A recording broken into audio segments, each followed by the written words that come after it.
এবার আমাদের কি ব্যাক ফন্ট, তাহলে আপনি ব্যাক ফন্ট এবার আমরা অ্যানিমেশন করব ব্যাক ফন্ট। তো ব্যাক ফন্ট অ্যানিমেশনের জন্য আপনি যদি সামন ফন্ট অ্যানিমেশন করতে পারেন তাহলে ওই সেমভাবে ব্যাক ফন্টও অ্যানিমেশন করতে পারবেন, আপনাকে বেশি প্যারা নেওয়া লাগবে না।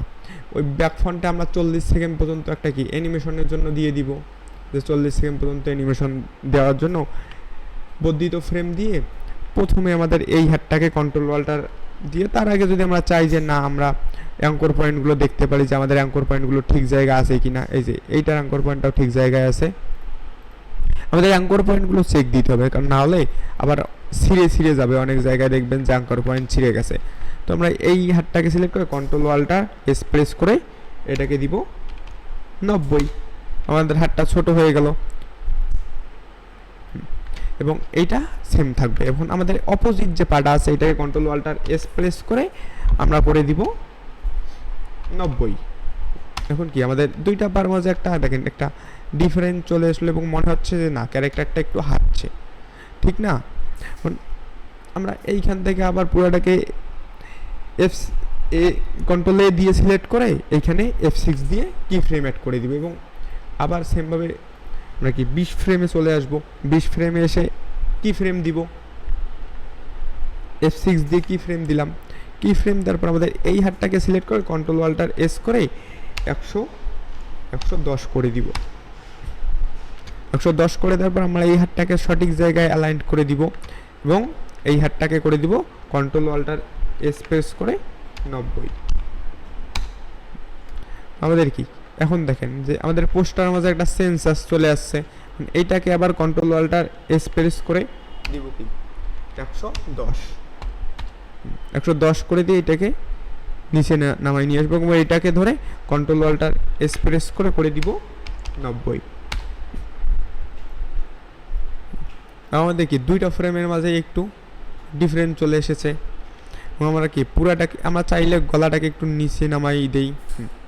আমরা এখন আগে ক্লাসিক টুইন দিব, দেখছেন আমাদের কি গলার অ্যাঙ্কার পয়েন্টটা ঠিক ছিল না, তাই জন্য আমাদের কি এই সমস্যাটা দেখা দিয়েছে। তো আমরা কি গলার অ্যাঙ্কার পয়েন্টের এইখানটায় যাই, যেহেতু আমাদের গলা এটাতে কোনো যে মাথাটা ছিল আমাদের মাথাটাতে কোনো কি পোজ দেওয়া হয়নি, পুরোটাকে ধরে ক্লাসিক টুইনটা রিমুভ করে দেই। আমাদের অ্যাঙ্কার পয়েন্ট দেখেন সঠিক জায়গায় অ্যালাইন ছিল না, আমরা এই ফ্রেমটা এবং এই ফ্রেমটা F6 দিই এবং এইটা ফ্রেমে এসে যেহেতু আমাদের মাথায় তো আর তো কোনো পোজ দেওয়া লাগে না, এখন আমরা কি পুরাটাকেই ধরে আবার ক্লাসিক টুইন দিই। এখন হয়েছে, এখন আবার আমরা কি 10 ফ্রেমে যে পুরো ফ্রেমটাকেই সিলেক্ট করব, সিলেক্ট করার পর কি ফ্রেম দিব, কি ফ্রেম দেওয়ার পর আমরা কি এইখান থেকে ক্যারেক্টারটাকে হালকা একটু নিচে নামাই নিয়ে আসবো, নিয়ে আসার পর এই হাত দুইটা যে আছে হাত দুইটাকে একটু বাইরে দিয়ে এই হাতটাকে একটু ভিতরে দিব।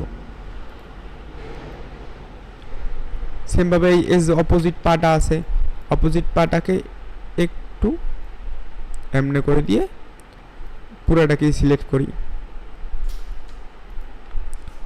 পুরোটাকেই সিলেক্ট করার পরে একটু বাইরে দেখুন দেওয়ার পরে এই যে হাতটা এবং এই পাটা আছে দুইটাকে সেম করে দিই। এইখান থেকে এসে সেম পদ্ধতি, এইটা এবং ওইটা সেম পদ্ধতি। F6 দিয়ে কি ফ্রেম নেওয়ার পরে